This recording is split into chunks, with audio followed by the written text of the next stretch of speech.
So thank you so much for joining me today, Kendra. Do you mind if I ask a few quick fire questions? Yeah, go for it. Amazing. Okay, so birthplace. New Plymouth. Your current location. Right now, current, like, Yeah. in the North Shore in Auckland. Nice. Your middle name. Margaret. The first club you ever played for.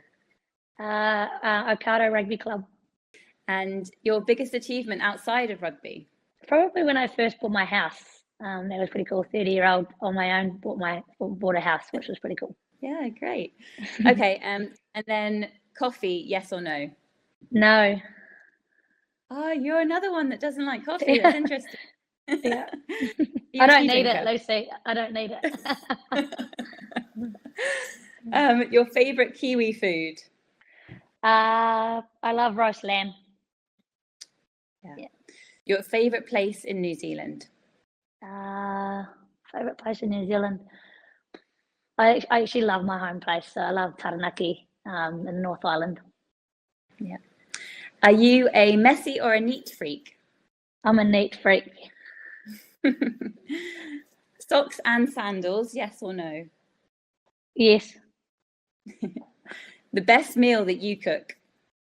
I like cooking like a Penang or Thai green curry. Okay, brilliant. And your favourite film? Bridesmaids.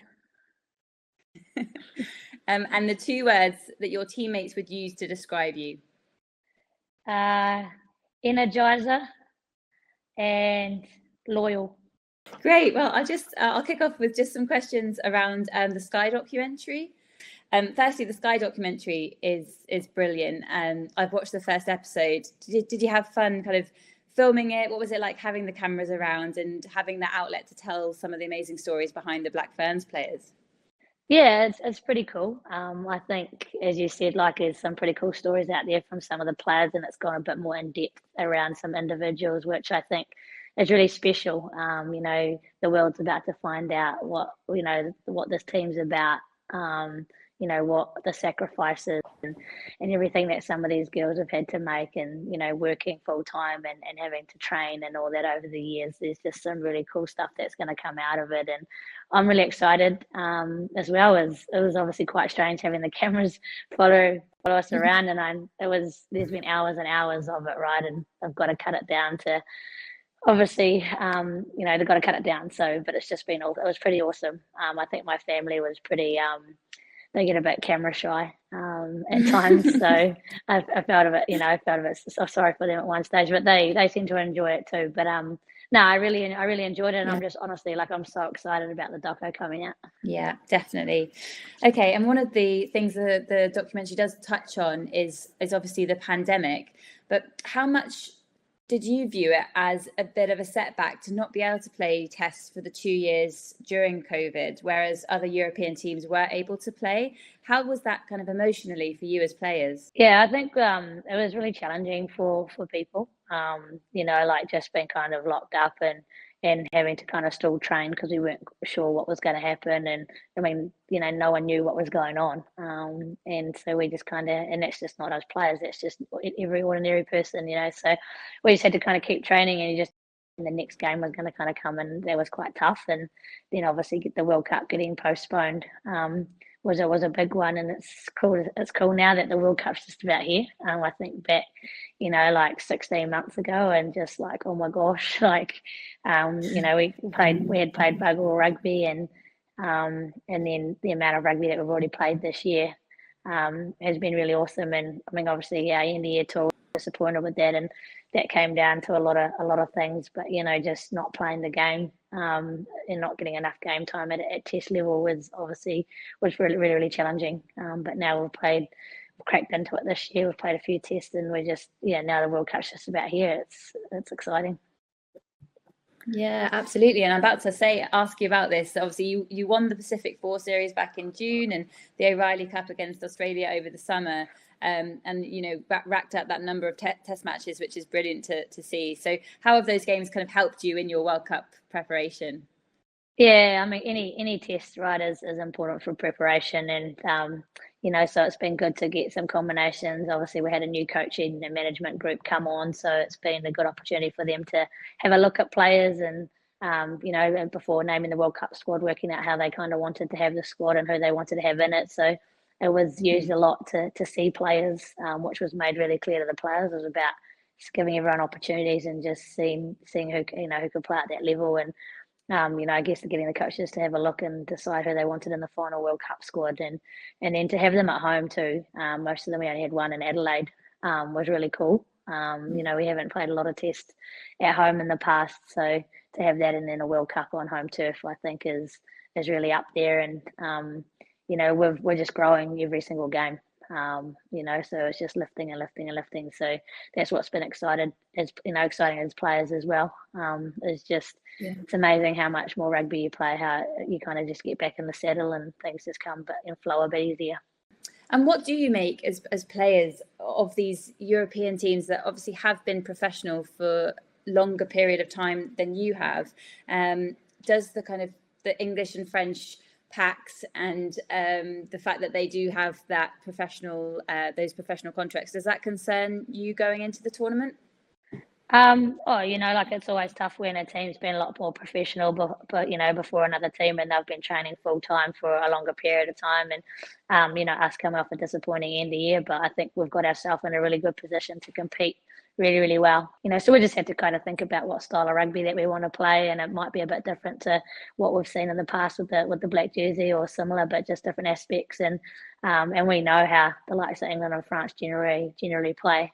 And you're right, like they are big, and they have good packs, but we've just been working on little wee things that are going to help us.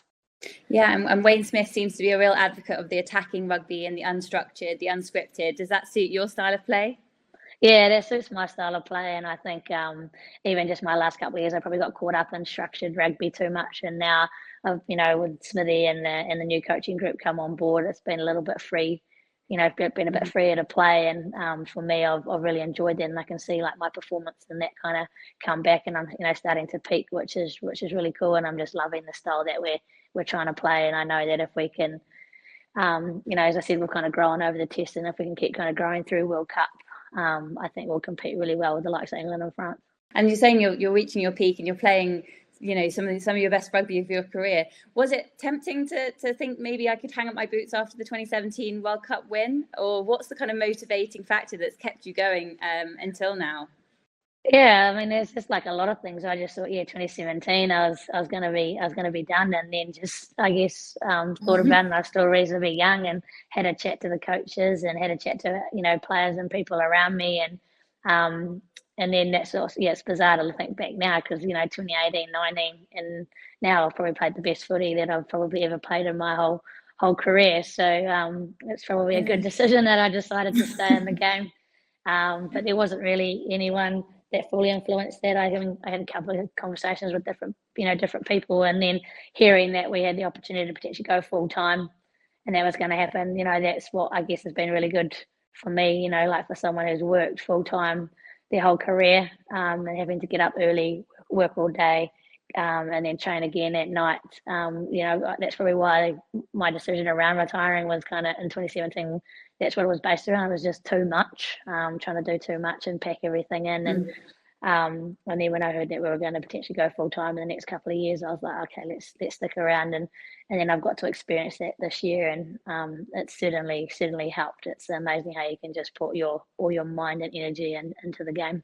It's probably a tough question, but what's been your sort of highlight so far in the 15 years of the Black Ferns jersey?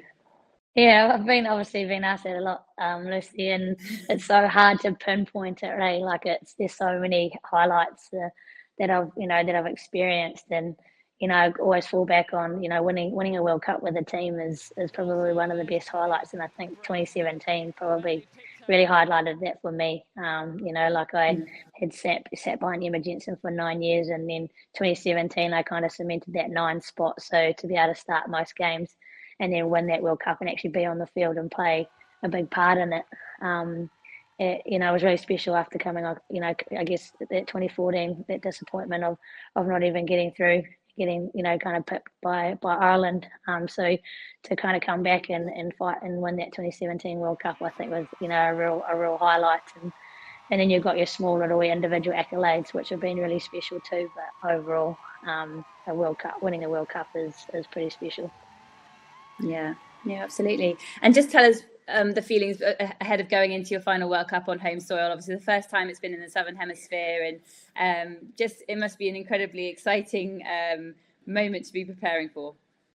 Yeah, it really is, and like I don't think too much about it until you just asked the question, and then it kind of goosebumpy and a little bit start to reflect. And I'm actually rooming with Renee Whitcliffe at the moment, and she's in her 4th World Cup, and she's going to be retiring at the end as well, which she's announced. And we've been talking a lot about it and wanting to make sure that we're enjoying the moment and capturing these last 8 weeks of our career, and really living in the moment and enjoying it.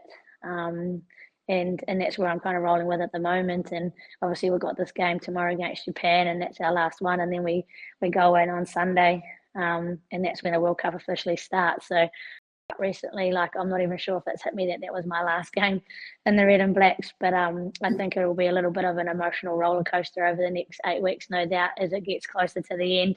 Depending on how we perform and where we end up to, we'll shape that as well. But for me, my focus is just on enjoying it and living in the moment. Brilliant. Okay, and then I'm just going to flip the switch and ask some questions about your teammates. Who is the teammate you'd put your life in the hands of? Probably right now it would be probably Sarah Hiddeny, actually. Interesting. Okay, is she a very sort of loyal friend? Yeah, well, she's kind of, and obviously she's in the sevens a lot, but I just think she'd be trusting, and I could trust her with my life. Amazing. And the teammate you have the biggest laugh with? Probably Renee Whitcliffe. She's always giving frights and being a clown, and as I said, I'm rooming with her at the moment, so we're having a lot of fun. Great. The teammate you'd go traveling with? Who would I go traveling with? There's multiple that I'll probably go traveling with. Probably like Stacey Flula. Yeah, is she quite an easygoing character who likes to travel? Yeah, we like to room with each other, and that because we're both pretty similar, so it'd be quite easy. You don't want to be with someone that that can be quite challenging to room with. But probably Stacey. She's exciting, got a lot of energy. She's always smiling. Amazing. And the teammate that you would save the world with? Probably Alana Bremner. Any reasons why? She's my captain for Canterbury, and she's such a staunch teammate. She's such an incredible human, great leader. I feel like we could take on the world together. We're quite similar in the way we kind of, in terms of the way we do things and that. And I feel like I've really supported her and helped her grow into a leader. So I feel like, and she's just a great human, great person. And just finally, to describe your Black Ferns teammates in one word. So, Portia Woodman. She's fast. She is. Stacey Flula. Smiley. Sarah Harini. Oh, what's it going for Sarah? Well, she just loves rugby. Rugby. I know that's 2 words, but rugby friend. And she's very good at it. Yes. Yep. Philippa Love. Hard case. She's funny. Mm-hmm. Renee Whitcliffe. Clown. She's a clown. And lastly, Ruhe Demont. Kind.